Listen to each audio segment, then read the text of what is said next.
Hello everyone, welcome to atomic English. Confusion ना रहे इसलिए मैं आपको बता दूं, चैनल पर डेली 2 क्लासेस मॉर्निंग में ही अपलोड होती हैं। फर्स्ट क्लास होती है आपकी एडिटोरियल की। देखो, 2 क्लास होती हैं और पहली ही क्लास होती है आपकी एडिटोरियल की, जिससे आपको काफ़ी सारे बेनिफिट्स मिलते हैं, जिसमें रीडिंग का पार्ट आपका कवर हो जाता है। उसके अलावा कॉम्प्रहेंशन के जो क्वेश्चंस होते हैं वो क्लियर हो जाते हैं। लास्ट में मैं क्या करता हूँ, उसके कुछ एमसीक्यूज़ बनाता हूँ जो कि अनसीन पैसेज में आपको काम आते हैं।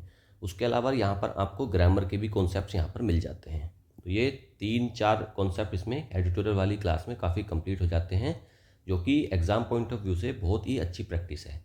सेकेंड क्लास आपकी होती है वोकैब की। ठीक है, उसके अंदर मैं क्या करता हूँ, कुछ इंपॉर्टेंट वर्ड्स। अच्छा, जो एडिटोरियल होता है ना, उसमें स्टार्टिंग में आपको इंपॉर्टेंट वर्ड्स भी आपको देखने को मिलते हैं, जिससे कि फिर एडिटोरियल आसानी से समझ में आ जाता है। वोकैब की स्टार्टिंग में जो वोकैब की क्लास है, उसमें आपको सबसे पहले तो वर्ड्स ही देखने को मिलते हैं इंपॉर्टेंट, जो आज एडिटोरियल में आए हैं। सेकंड, आपको देखने को मिलेंगे उसमें ईडियम्स। उसके बाद मैं उसमें रखता हूँ फ्रेजल वर्ब्स। ठीक है, फ्रेजल वर्ब्स भी आपको उसमें देखने को मिलते हैं।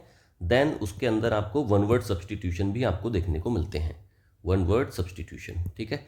तो ये एक कंप्लीट प्रैक्टिस हो जाती है वोकैब की। इससे आपका ना सारा पूरा जितना भी वोकैब का पोर्शन है एक साथ कवर हो जाता है। और लास्ट में इस क्लास में बहुत इंपॉर्टेंस ये है कि इस क्लास के लास्ट में ये जितने भी मैंने आपको वर्ड्स, ईडियम्स, फ्रेजल वर्ब्स और वन वर्ड सब्सटीट्यूशन कराए हैं, इनकी मैं लास्ट में करवाता हूँ प्रैक्टिस। तो प्रैक्टिस से आपका क्या होता है, ये सारे वर्ड्स क्लास में ही आपको रट जाते हैं और परमानेंटली याद हो जाते हैं। जो क्वेश्चंस हैं उनको मैंने इतने ट्रिकी तरीके से उनको डिज़ाइन किया है, और मैं इस तरीके से सारी चीज़ों को एक्सप्लेन करता हूँ, इनके idioms, phrasal verbs, one word substitution और एंटोनिम्स सिनोनिम्स को, कि वो आपको बिल्कुल परमानेंटली याद हो जाते हैं क्लास को लेते लेते। तो उसमें ज़्यादा आपको एफर्ट्स नहीं करने होते हैं। बस आप क्लास देख लीजिए, लास्ट में क्वेश्चंस की प्रैक्टिस को लगा कर जाइए, बस हो गया आपका, वो कंप्लीट हो जाता है फिर। ठीक है, चलिए आगे बढ़ते हैं। और चैनल पर अगर नए हैं तो सब्सक्राइब करिएगा इसको अभी। एक बात और मैं बतानी भूल गई, यहाँ पर पीडीएफ आपको, देखो इस क्लास का आप बेनिफिट्स कैसे ले सकते हो। पीडीएफ आपको इसकी टेलीग्राम में मिल जाएगी। टेलीग्राम का लिंक डिस्क्रिप्शन में अवेलेबल है, वहाँ से आप पीडीएफ डाउनलोड करिएगा। उसको आप पूरी पीडीएफ को एक बार अपने आप पढ़िएगा। उसमें आपको सारी चीज़ें मिलेंगी, वर्ड्स मिल जाएंगे। ठीक है, words, idioms, phrasal verbs, one word substitution, ये सारे मिलेंगे। उसके बाद एडिटोरियल एनालिसिस वाला जो पार्ट है, वो पूरा एडिटोरियल आपको एज इट इज़ रखा हुआ मिलेगा। उसको पढ़िएगा, उसकी रीडिंग करिएगा। उसके जो कॉम्प्रिहेंशन के बाद में मैंने एमसीक्यूज बनाए हैं, उनको अपने आप अटैम्प्ट करिएगा। ग्रामर के क्वेश्चन है उनको अपने आप अटैम्प्ट करिएगा, तो वो आपकी प्रैक्टिस हो जाएगी। और लास्ट में फिर वो जो मैंने इसके प्रैक्टिस वोकैब वाली प्रैक्टिस वाले क्वेश्चंस बनाए हैं, 20-25 के आसपास वो क्वेश्चंस रहते हैं, उनको भी आप अटैम्प्ट करिएगा। तो ये सारा जब आप अटैम्प्ट करते हो तो ये पूरा एक आपका क्वेश्चन पेपर फॉर्म में हो गया।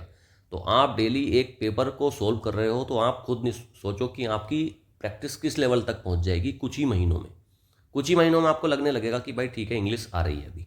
ठीक है, चलिए ये प्रैक्टिस करिएगा। और सब्सक्राइब तो चैनल को अभी कर लीजिए, अगर अभी तक नए हैं तो सब्सक्राइब करिएगा। जिन्होंने कर रखा है वो बेल आइकन प्रेस करें, जिससे कि नोटिफिकेशन उनको टाइम पर मिले। ओके, चलिए चलिए शुरू करते हैं। और आज का पहला वर्ड है ह्यूमिलेटिंग। ये होता है एक एडजेक्टिव। इसका मतलब होता है अपमानजनक, कॉजिंग शेम और लॉस ऑफ डिग्निटी। सेंटेंस में यूज देखते हैं। कोई ऐसी चीज़ है जो काफ़ी ज़्यादा शर्मनाक है, काफ़ी ज़्यादा अपमानजनक है, उसी को बोलते हैं humiliating. Losing the city to the rebels was a humiliating defeat for the government. City को लूज करना, कोई सिटी उसने लूज कर दी है गवर्नमेंट ने, टू द रेबल्स, और रेबल्स ने उसको अपने कब्जे में ले लिया है सिटी को। वॉज आ ह्यूमिलेटिंग डिफीट, तो गवर्नमेंट के लिए कैसी डिफीट है, डिफीट होता है हार, तो ये गवर्नमेंट के लिए कैसी हार है, ह्यूमिलेटिंग है, काफ़ी ज़्यादा अपमानजनक है। सिनोनिम्स देख लेते हैं। डिग्रेडिंग है, एम्ब्रेसिंग है, शेमफुल है। अच्छा, एक तरफ तो कोई चीज़ अपमानजनक है, काफ़ी ज़्यादा डिग्रेडिंग है, एम्ब्रेसिंग है, शर्मनाक है, लेकिन दूसरी तरफ ऑनरेबल है, काफ़ी आदर्शपूर्ण है, काफ़ी ज़्यादा इज्जत वाली कोई चीज़ है। तो इसका उल्टा एंटोनियम हो जाता है ऑनरेबल, रेस्पेक्टेबल या फिर dignified.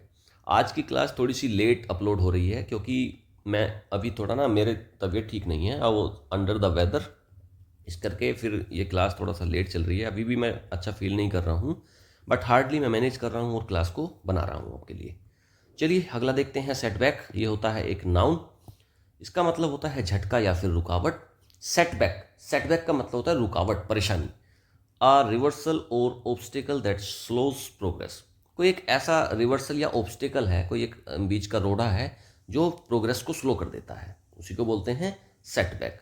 The loss of territory the loss of territory was a major setback for the military forces. जो टेरिटरी का लॉस हुआ, मतलब कोई एक टेरिटरी थी, कोई एक एरिया था, उसको हार गई है मिलिट्री फोर्स, तो वो क्या है, उसके लिए एक मेजर सेटबैक है, एक बहुत बड़ी रुकावट है, परेशानी है। ऑब्स्टेकल होना, हिंड्रेंस होना या फिर डिफीट होना, हार्ड को भी बोल देते हैं इसका सिनोनियम।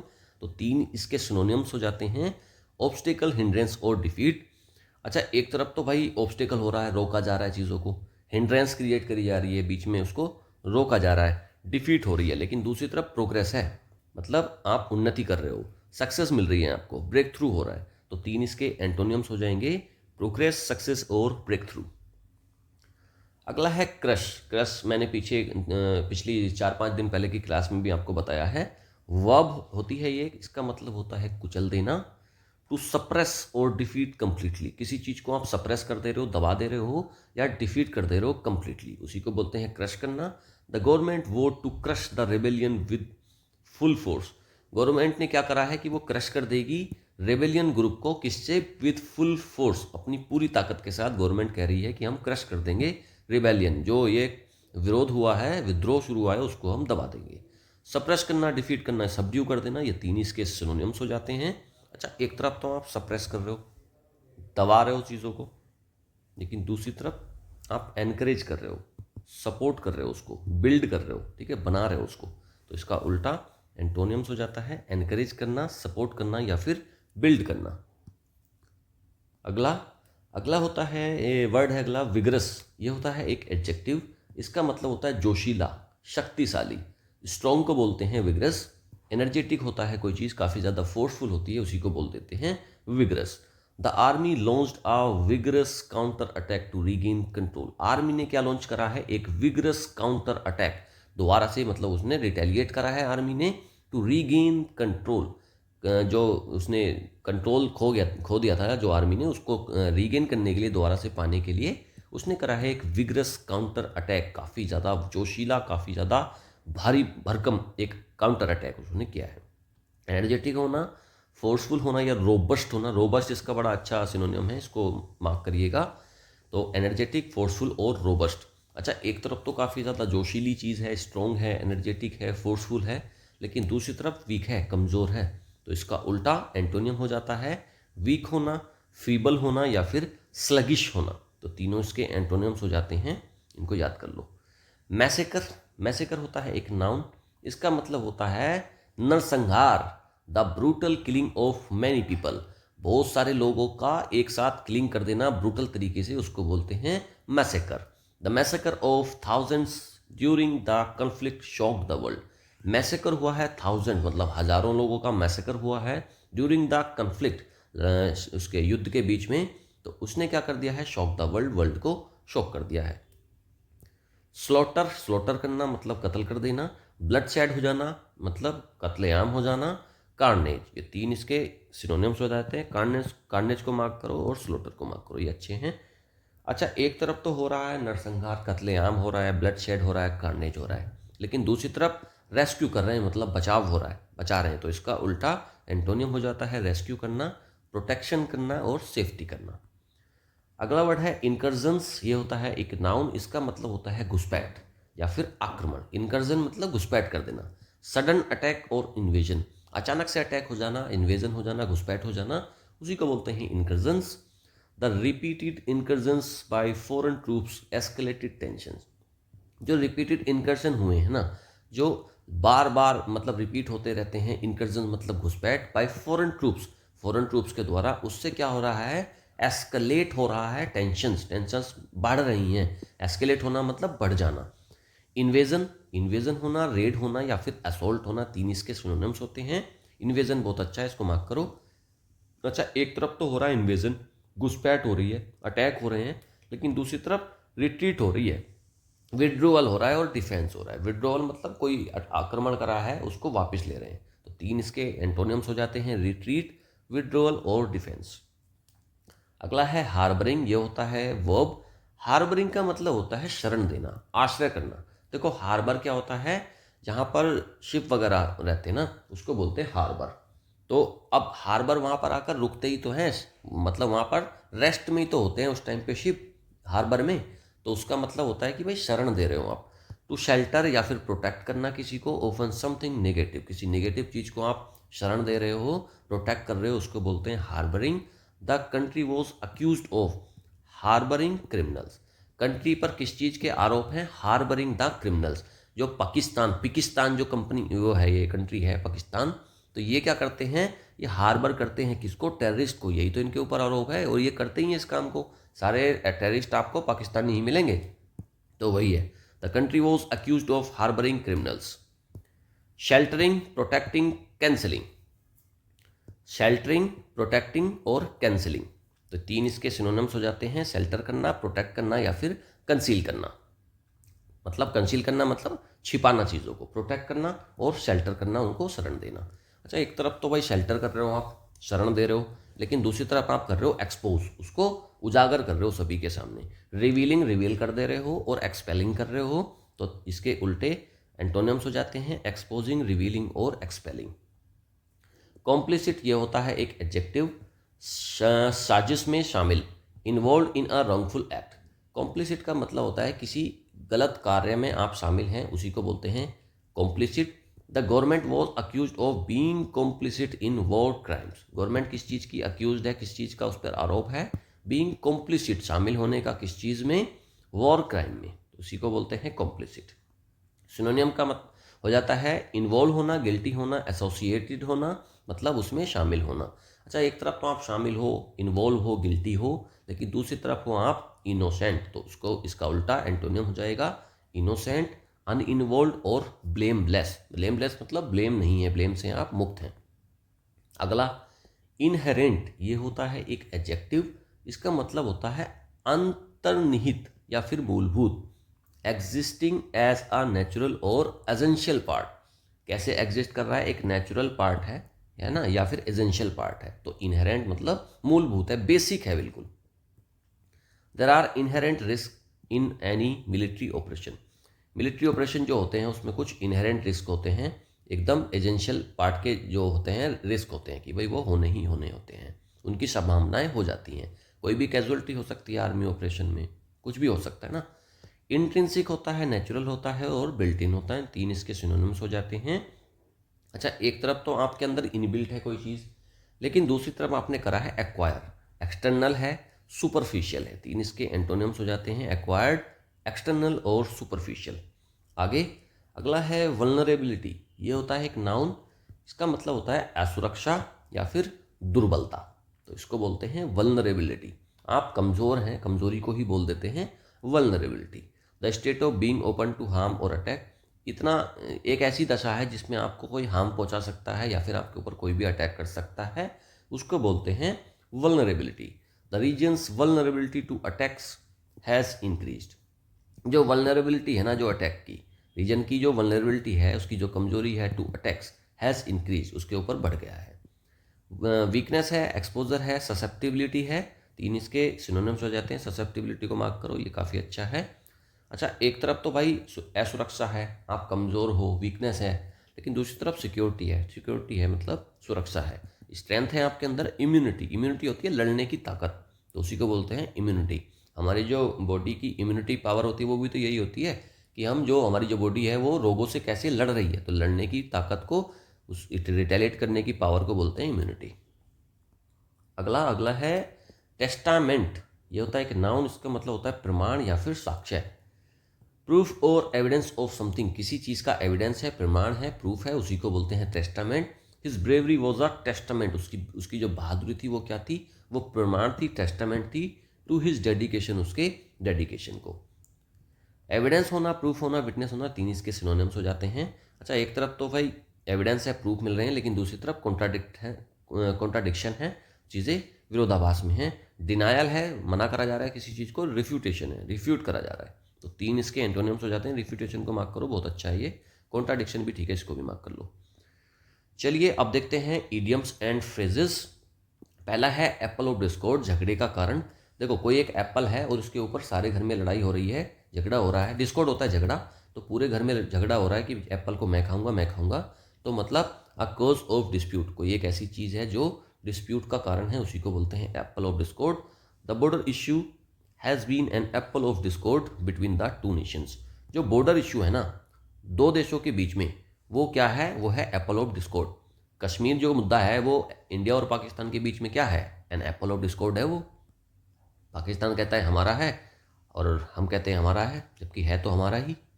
तो एन एप्पल ऑफ डिस्कॉर्ड हो गया बिटवीन द टू नेशन, दो देशों के बीच में झगड़े का कारण बोले तो एप्पल ऑफ डिस्कॉर्ड। अगला है एप्पल ऑफ वंस आई। किसी बहुत प्रिय व्यक्ति को बोलते हैं, जिसको सब प्यार करते हैं, उसको बोलते हैं apple of one's eye. Someone very dear और चेरिस्ड, किसी को आप बहुत प्यार करते हो, आपके लिए बहुत प्यारा है, उसको बोलते हैं एप्पल ऑफ वंस आई। जो राम थे वो क्या थे, दशरथ के लिए एप्पल ऑफ हिज आई थे वो। ओके, हिज लिटिल डॉटर, उसकी जो छोटी बेटी है, is the apple of his eye, उसकी आंखों का तारा है, उसको बहुत प्यार करता है। एप्पल पाई ऑर्डर है, इसका मतलब है पूरी तरीके से व्यवस्थित है कोई चीज़, परफेक्टली नीट एंड ऑर्डरली। देखो एप्पल पाई क्या होता है, ये बाउल है, इसमें ना एप्पल पाई एक डिश होती है, उसमें कैसे बनती है वो एक तरह से कस्टर्ड टाइप होती है।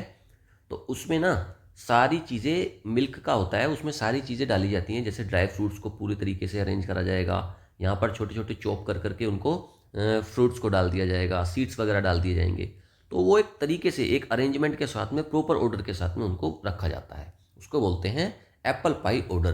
तो परफेक्टली नीट है कोई चीज़, एकदम क्लीन है और ऑर्डर में है, तो उसी को बोल देते हैं एप्पल पाई ऑर्डर।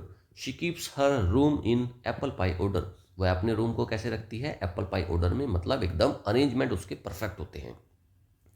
अगला है एट अ लॉस, असमंजस में होना, अनेबल टू डिसाइड और अंडरस्टैंड। एट ए लॉस का मतलब होता है कि आप लॉस हो गए हो, आपको कुछ समझ में नहीं आ रहा, कुछ समझ में ना आना, डिसाइड ना कर पाना या फिर समझ में ना आना। देखो क्या होता है ना, हम कोई चीज़ हार जाते हैं, सपोज करो कोई आप गेम हार गए हो, या ऐसे समझ लो आप शेयर मार्केटिंग में कुछ पैसा हार गए हो, कैपिटल हार गए हो। तो अब जब कैपिटल हार गए हो तो आपका हो गया है लॉस, और जब आपका लॉस होगा, you are at a loss, और अब आपको कुछ समझ में नहीं आ रहा है कि क्या करना है। तो एट ए लॉस मतलब कंफ्यूज हो जाना, समझ में ना आना कि क्या हो रहा है। He was at a loss for words when he heard the news, वो कहाँ पर था, वह he was at a loss, वो कन्फ्यूजन में था, फॉर वर्ड्स, उसको वर्ड्स नहीं आ रहे थे, when he heard the news, जब उसने कोई न्यूज़ सुनी। चलिए आगे देखते हैं फ्रेजल वर्ब्स। ये होता है पहला है इसमें कैरी ऑन, इसका मतलब होता है जारी रखना, ठीक है, कैरी ऑन करो, इसको बोलते हैं ना कि कैरी ऑन कर दो किसी भी चीज़ को, तो मतलब कंटिन्यू रखो उसको, continue doing something. Despite the hardships, परेशानियों के बावजूद, he decided to carry on, उसने क्या डिसाइड करा है, कैरी ऑन करना, मतलब कंटिन्यू करना, विद हिज मिशन, अपने मिशन पर। अगला है कैरी आउट करना, अमल में लाना, एग्जीक्यूट करना या फिर परफॉर्म करना। कैरी ऑन तो लागू करना था, लेकिन कैरी आउट का मतलब होता है एग्जीक्यूट करना, किसी काम को एक्शन करना, परफॉर्म करना। The officers were ordered to carry out the plan, officers को किस चीज़ के ऑर्डर मिले हैं, टू कैरी आउट मतलब परफॉर्म करने के, एग्जीक्यूट करने के प्लान को। आगे कैच अप विथ, इसका मतलब होता है पकड़ पाना, reach the same level as, आप कैचअप कर रहे हो किसी चीज़ से, आप पकड़ पा रहे हो, जो ये वोकैब मैं आपको करा रहा हूँ और आप उनको याद कर पा रहे हो साथ के साथ, तो मतलब आप क्या कर रहे हो, कैचअप कर रहे हो मेरे साथ में। He ran fast to catch up with his friends, वो तेज भागी ताकि वो अपने दोस्तों के साथ में उनके लेवल पर, उनके बराबर आ जाए। क्लियर आउट, खाली करने को बोलते हैं clear out. Leave a place completely, किसी चीज़ को आप कंप्लीटली छोड़ के चले जाते हो, उसको बोलते हैं clear out. They were told to clear out of the building before renovation started, उनको क्या बताया गया है, क्लियर आउट करने के लिए बताया गया है, खाली करने के लिए बताया गया है बिल्डिंग को, बिफोर रेनोवेशन स्टार्टेड। रेनोवेशन का मतलब होता है, आप जैसे घर होता है, किसी का मकान होता है, उसको आप रेनोवेट मतलब उसको आप पार्शियली उसको दोबारा से रिकन्स्ट्रक्ट कर रहे होते हो, चीज़ों को चेंज कर रहे होते हो, ठीक है, उनको सजा रहे होते हो अच्छे से, दोबारा से उसमें कुछ ना कुछ कंस्ट्रक्शन हल्की फुल्की करने के बाद उसी को बोलते हैं रेनोवेशन। तो वही है इसका मतलब। तो क्लियर आउट का मतलब हो जाता है भाई खाली करना। चलिए अब देखते हैं वन वर्ड सब्सटीट्यूशन। पहला है आर्बिट्रेटर, ये होता है, इसका मतलब होता है कि पंच या फिर मध्यस्थ। पंच ये हाथ वाला पंच नहीं है, पंच का मतलब होता है जो जैसे कोई मीटिंग होती है उसके बीच में जो फैसले वगैरह करवाता है उसको बोलते हैं पंच। गांव में होता है ना पंच, सरपंच, तो वही वाला है ये। तो आर्बिट्रेटर होता है एक मीडिएटर जो कि फैसले वगैरह करवाता है, डिस्प्यूट को सेटल करवाता है। A person who settles disputes, एक ऐसा पर्सन है जो डिस्प्यूट को सेटल कराता है, उसी को बोलते हैं आर्बिट्रेटर। यहाँ पर इसको मीडिएटर भी बोल सकते हो, मीडिएटर, ठीक है। मीडिएटर भी आर्बिट्रेटर ही होता है। The court appointed N arbitrator, court ने क्या अपॉइंट करा है, एक आर्बिट्रेटर, एक मीडिएटर को, to resolve the conflict, conflict होता है ये झगड़ा, झगड़े को खत्म करने के लिए, रिजोल्व करने के लिए आर्बिट्रेटर को अपॉइंट करा है कोर्ट ने। अगला है असेंट, इसका मतलब होता है सहमति, अग्रीमेंट और अप्रूवल। अग्रीमेंट को या फिर अप्रूवल को बोलते हैं assent. The committee gave its assent to the proposal, committee ने क्या करा है, कमिटी ने गेव मतलब दिया है क्या, इट्स असेंट, अपनी सहमति दी है, टू द प्रपोजल, प्रपोजल को। देखो यहाँ पर आया इट्स, इट्स किसके लिए आया, कमिटी के लिए आया, क्योंकि कमिटी क्या है, नॉन लिविंग चीज़ है ना, तो उसके लिए फिर इट्स आया यहाँ पर, और ये सिंगुलर होता है कमिटी, तो उसी के लिए आया ये। चलिए अगला देखते हैं, एस्ट्रोनॉट। एस्ट्रोनॉट होता है अंतरिक्ष यात्री, a person trained to travel in space, एक ऐसा व्यक्ति है जो स्पेस में जाता है, आकाश में जाता है, और वो उसमें कुछ मिशंस होते हैं, उसके लिए वो जाता है एस्ट्रोनॉट, तो उसी को बोलते हैं अंतरिक्ष यात्री, astronaut. Neil Armstrong was the first astronaut to walk on the moon. Neil Armstrong क्या था, पहला एस्ट्रोनॉट था, पहला अंतरिक्ष यात्री था जो वॉक करके आया कहाँ पे, मून पे, मून पे पहली बार वह चल के आया, तो नील आर्मस्ट्रॉन्ग होगा। एस्ट्रोनॉट यही है। आपको बताना है कि इंडिया के किसी एक एस्ट्रोनॉट का नाम कमेंट में आप ड्रॉप करिएगा। चलिए अगला, एग्नोस्टिक। एग्नोस्टिक क्या होता है भाई, अज्ञेयवादी को बोलते हैं, one who is unsure about the existence of God, एक ऐसा व्यक्ति है जो अनश्योर है, जिसको नहीं पता है कि गॉड है या नहीं है। देखो अथीस्ट क्या होता है, पहले थीस्ट समझो, THEIST, थीस्ट क्या होता है भाई, थीस्ट होता है जो भगवान को मानता है, उसको बोलते हैं थीस्ट, इसमें अथीस्ट हो जाता है फिर, ठीक है। अथीस्ट कौन होता है, अथीस्ट वो होता है जो भगवान को नहीं मानता है, थीस्ट भगवान को मानता है, अथीस्ट भगवान को नहीं मानता है। लेकिन जो एग्नोस्टिक होता है वो होता है भाई, वो ना तो भगवान को मानता है और ना वो इनकार करता है, तो वो बीच में रहता है, वो ही इज नॉट श्योर, वो उसको पता ही नहीं है कि भगवान है या नहीं है, तो अभी वो बीच में है, तो उसके बोलते हैं एग्नोस्टिक, अज्ञेयवादी, जो बिलीव ही नहीं करता है गॉड में और ना वो मना करता है। ही इज एन एग्नोस्टिक, वो एक एग्नोस्टिक है, who believe that God's existence can not be proven, एक ऐसा व्यक्ति है जो ये बिलीव करता है कि भाई गॉड की जो एग्जिस्टेंस है उसको प्रूव नहीं करा जा सकता, तो उसी को बोलते हैं एग्नोस्टिक। अब करते हैं वोकैब की प्रैक्टिस, जिससे सारे वर्ड, सारी वोकैब इसी क्लास में आपको याद हो जाएगी। चलिए, which of the following situation can be described as humiliating. Humiliating क्या होता है भाई, उसको पूछ रहा है कि कौन सी इनमें से सिचुएशन है जो ह्यूमिलेटिंग है। एक गोल्ड मेडल को आप जीत रहे हो तो आपके लिए ह्यूमिलेटिंग, मैं बता दूं, ह्यूमिलेटिंग का मतलब होता है शर्मनाक, है ना, जो जिसमें आपकी काफ़ी बेइज्जती हो रही होती है, उसको बोलते हैं ह्यूमिलेटिंग। तो एक गोल्ड मेडल जीत रहे हो तो आपके लिए इंसल्टिंग है कोई चीज़ नहीं। Forgetting your speech in front of a large audience, हाँ ये शर्मनाक हो सकता है। Receiving an award for bravery, आपकी बहादुरी के लिए क्या अवार्ड मिल रहा है, तो आपके लिए ह्यूमिलेटिंग कैसा हो गया, वो इंसल्टिंग थोड़ी है आपके लिए। स्कोरिंग हाईएस्ट इन एग्जाम में आप हाईएस्ट स्कोर कर रहे हो, ये तो आपके लिए प्राउड की बात है ना। तो ह्यूमिलेटिंग होता है जिसमें आपकी इंसल्ट हो रही है, आप एक बड़ी ऑडियंस के सामने हो और अपनी स्पीच भूल गए, आप बोल ही नहीं पा रहे कुछ भी, तो यही होता है ह्यूमिलेटिंग, बी ऑप्शन करेक्ट है। आगे, विच of the following is not a सिनोनियम for setback, setback का सिनोनियम नहीं है इनमें से कौन सा।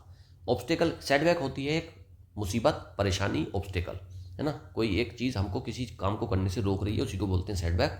ऑब्स्टेकल ठीक है, ये तो सिनोनियम है। हिंड्रेंस मतलब रोड़ा है बीच में, बाधा है कोई, वही हो गया। डिफीट हो रहा है, ये भी है। देखो प्रोग्रेस, देखो प्रोग्रेस होती है उन्नति, और सेटबैक उन्नति को ही रोकती है, तो यही ऑप्शन इसका करेक्ट हो जाएगा, सी।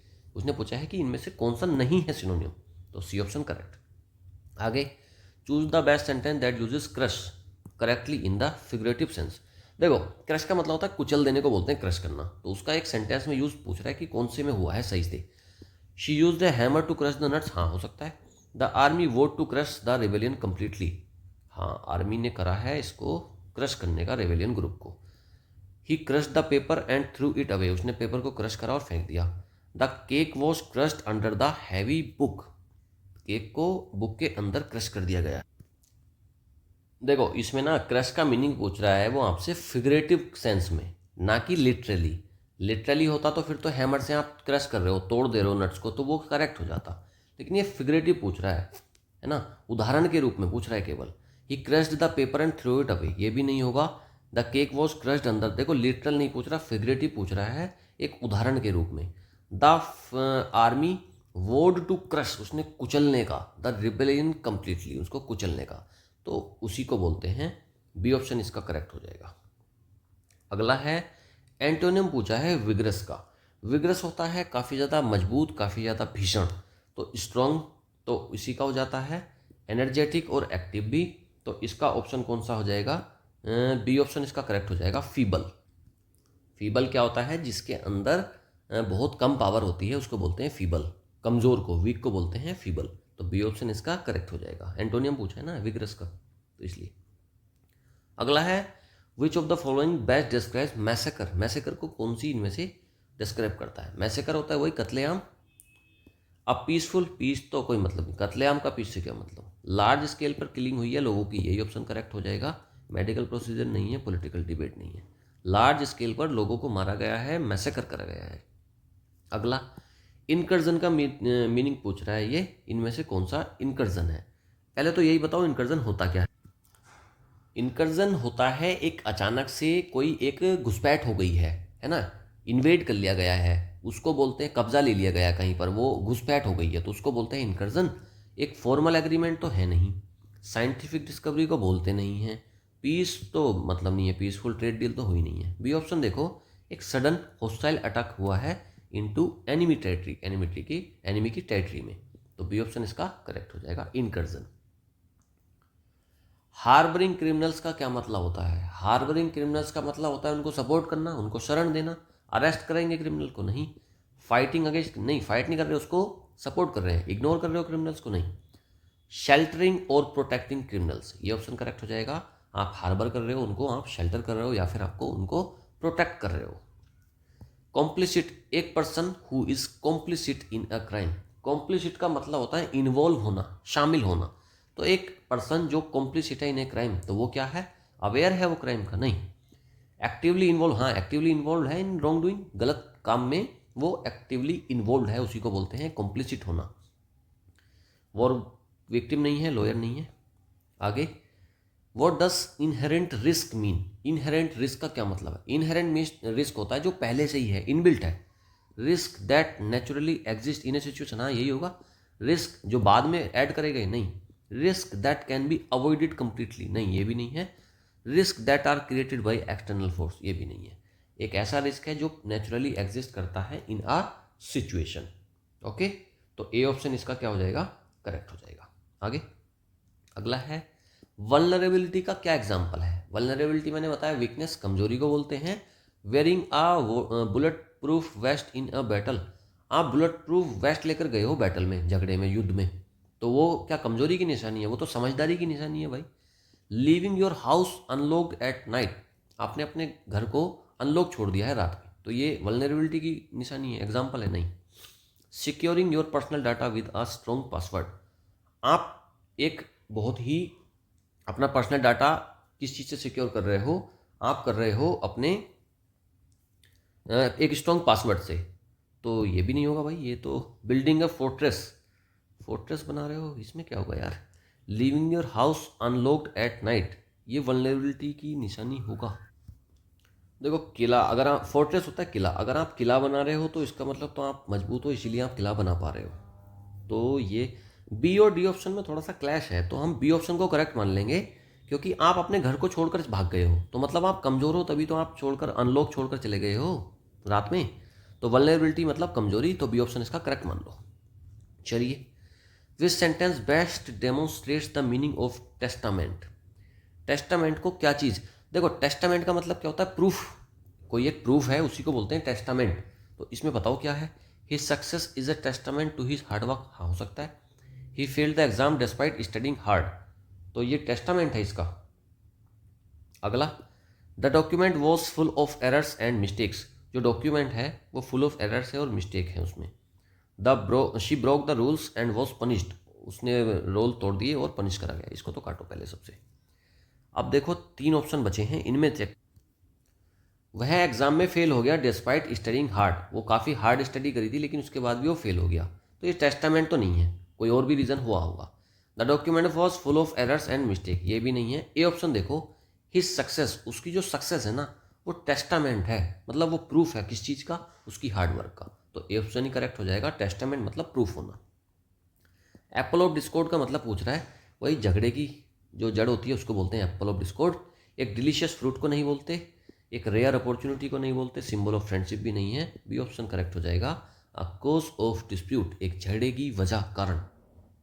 आगे, एपोलो वंस आई, इसका मतलब पूछा है कि इसका मतलब क्या होता है।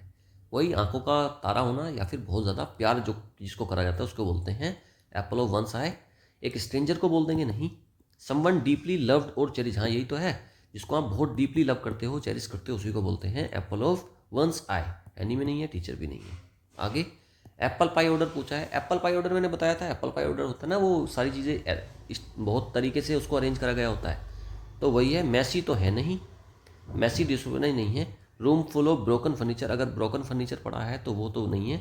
एक कंफ्यूजिंग लिस्ट है इंस्ट्रक्शंस की, नहीं। बी ऑप्शन देखो, एक वेल ऑर्गेनाइज्ड और टाइडी स्पेस है, एक ऐसी जगह है जो बहुत तरीके से उसको ऑर्गेनाइज करा गया है, तो वही होता है apple pie order. B option correct. आगे, if someone is at a loss, कोई अगर एट ए लॉस है तो मतलब वो कंफ्यूज हो गया, उसको पता ही नहीं चल रहा, अनश्योर है वो। दे आर विनिंग, विनिंग नहीं कर रहे। They are making a lot of money, बहुत पैसा भी नहीं बना रहे। They are enjoying themselves, enjoy भी नहीं कर रहे। दे आर अनश्योर और कन्फ्यूज, वो अनश्योर हैं और कन्फ्यूज हैं। बी ऑप्शन करेक्ट हो जाएगा। एट ए लॉस मतलब कन्फ्यूज होना, बहुत ज़्यादा पर उसमें हो जाना, कन्फ्यूजन में हो जाना कि भाई वो डिसाइड नहीं कर पा रहा है कि क्या करना है।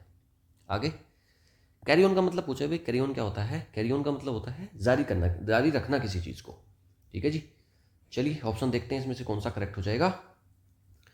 ही carried on his bag to the station, the teacher told us to carry on with our work, they carried on heavy box together, the soldier carried on the mountain. Mountain को कैरी ऑन कर रहा है, carry on the heavy boxes together, heavy box को carry on कर रहा है। Carry on का मतलब होता है जारी रखना, ये भी गलत है। Carried on his bag to the station, ये भी गलत है। बी ऑप्शन देखो, टीचर ने क्या करा है, to carry on with our work, अपने काम को जारी रखने को बोला है टीचर ने कि उसको काम को जारी रखो। बी ऑप्शन करेक्ट है। कैरीज आउट अ टास्क, देखो कैरी आउट का मतलब होता है एग्जीक्यूट करना, परफॉर्म करना किसी चीज़ को, किसी काम को करने को बोलते हैं कैरी आउट करो। तो if a person carries out A task, अगर कोई पर्सन एक टास्क को कैरी आउट करता है तो वो क्या करता है, इग्नोर कर देता है, नहीं। डिले कर देता है, रिजेक्ट या फिर रिजेक्ट कर देता है, नहीं नहीं, दोनों ही, ये सी और डी ऑप्शन गलत है। कंप्लीट करता है और एग्जीक्यूट करता है, तो बी ऑप्शन करेक्ट हो जाएगा। What does catch up with mean, catch up with का क्या मतलब होता है in the sentence. He ran fast to catch up with his friends, देखो कैचअप विद का मतलब होता है कि आप उस किसी के लेवल पर आ रहे हो, बराबरी करने को बोलते हैं कैचअप करना। अवॉइड मीटिंग, मीटिंग को अवॉइड नहीं कर रहे हो। हाइड नहीं, कहीं से छिप नहीं रहे हो। मूव अहेड ऑफ, आप आगे नहीं निकल गए हो, बराबर आ रहे हो। Reach the same level as, दूसरों के भी लेवल पर आप आ रहे हो, उसी को बोलते हैं टू कैचअप विद। ये ऑप्शन करेक्ट। आगे, if someone clears out of a place, अगर कोई क्लियर आउट कर देता है एक प्लेस से, what do they do. Clear out का मतलब होता है खाली करके चले जाना, छोड़कर चले जाना। स्टे देयर, वहाँ तो नहीं रहेंगे। क्लीन करेंगे थोरोली, नहीं। लॉक कर देंगे इसको, नहीं। लीव इट कंप्लीटली, उसको कंप्लीटली छोड़कर चले जाएंगे। सी ऑप्शन इसका करेक्ट हो जाएगा। आर्बिट्रेटर पूछ रहा है भाई, आर्बिट्रेटर कौन होता है। मैंने बताया था आर्बिट्रेटर होता है जो इसको डिस्प्यूट वगैरह को सेटल करवाता है, या फिर मीडिएटर होता है। एक वॉर का स्ट्रेटेजिस्ट है, नहीं है। हिस्टोरियन को भी नहीं बोलते, पुलिस ऑफिसर भी नहीं है। A person who settles dispute, ये मत सोच लेना कि पुलिस ऑफिसर होता है वो सेटलमेंट करवाता है इसलिए वो आर्बिट्रेटर हो जाएगा, नहीं। पुलिस ऑफिसर का काम केवल इतना होता है कि वो अगर कोई क्राइम हुआ है या कुछ हुआ है तो वहाँ पर आकर उनको पकड़ के ले जाए या फिर उनकी चीज़ों को देखे, तो वो आर्बिट्रेशन काम पुलिस का नहीं होता है। A person who settles disputes, उस एक प्रोफेशनल होता है, उसी को बोलते हैं arbitrator. Which of the following is closest in meaning to assent, assent का मतलब होता है, असेंट मतलब मर्जी, एग्रीमेंट। तो डिसएग्रीमेंट है नहीं, डिले है नहीं, पनिशमेंट है नहीं, बी ऑप्शन करेक्ट हो जाएगा। अग्रीमेंट, उसी को बोलते हैं असेंट। एक पूछ रहा है एस्ट्रोनॉट कौन होता है। एस्ट्रोनॉट तो वही होता है ना जो अंतरिक्ष में जाता है। Study stars from earth, earth से नहीं करता, वो वहीं पर जाता है। Works as a pilot, pilot को भी नहीं बोलते। एक्सप्लोर करता है ओशन को, ओशन तो अलग है। स्पेस में जाता है, ट्रैवल करता है स्पेस में, बी ऑप्शन करेक्ट हो जाएगा। आगे, एग्नोस्टिक पूछ रहा है कि भाई कौन व्यक्ति है जो एग्नोस्टिक होता है। एग्नोस्टिक वही है ना जिसको, जो एग्री नहीं करता गॉड को और डिनाई भी नहीं करता, उसको बोलते हैं agnostic. Firmly believe in God, ये तो थीस्ट हो जाता है। डाउट और questions the existence of God, ये एथीस्ट हो जाता है। Is a strict follower of religion, किसी एक रिलीजन का एक स्ट्रिक्ट फॉलोवर है, नहीं ये भी नहीं है। Is a religious leader, religious leader को भी नहीं बोलेंगे, चारों ऑप्शन गलत हो गए। डाउट करता है, क्वेश्चन करता है एग्जिस्टेंस ऑफ गॉड, देखो जो या तो मान रहा है या फिर नहीं मान रहा है। तो ये बेसिकली क्या है कि ये एग्नोस्टिक एक ऐसा ही होता है, उसका झुकाव एथीज्म की तरफ ज़्यादा होता है, मतलब वो क्लियरली किसी गॉड को बिलीव नहीं करता। तो आप इसी को करो, बी ऑप्शन को करेक्ट करो। ये वही होता ना जो ये नहीं कहता कि भाई गॉड की एग्जिस्टेंस को वो प्रूव नहीं मानता, कि भाई गॉड की एग्जिस्टेंस प्रूव नहीं हो पा रही है। तो बी ऑप्शन इसमें रिलेवेंट है इस इनके अकॉर्डिंग, तो बी ऑप्शन इसका करेक्ट हो जाएगा। तो ये कर ली है हमने आज की वोकैब की सारी प्रैक्टिस, और मुझे उम्मीद है प्रैक्टिस के बाद तो आपको ये ज़रूर सारे याद हो गए होंगे। तो चलिए, थैंक यू, ये हमारी क्लास का एंड है। जाते जाते आप मुझे 2 वर्ड के मीनिंग बताकर जाएंगे। अगर ये 2 वर्ड के मीनिंग आपने बता दिए तो इसका मतलब है आपको चीज़ें समझ में आई हैं अच्छे से। पहला वर्ड है कॉम्प्लिसिट, ठीक है, इसी में आया था, उसका मीनिंग बता दो कॉम्प्लिसिट का। और दूसरा बता दो आप मुझे, इसमें मीनिंग बता दो टेस्टामेंट का, टेस्टामेंट। तो ये 2 मीनिंग बता दो, कमेंट में छोड़ दो, मुझे पता चल जाएगा कि आपको चीज़ें समझ में आ रही हैं। ओके, तो चलिए, थैंक यू। और अगर चैनल को सब्सक्राइब नहीं करा है तो भाई चैनल को ज़रूर सब्सक्राइब करके जाएं। Thank you, have a nice day, good bye.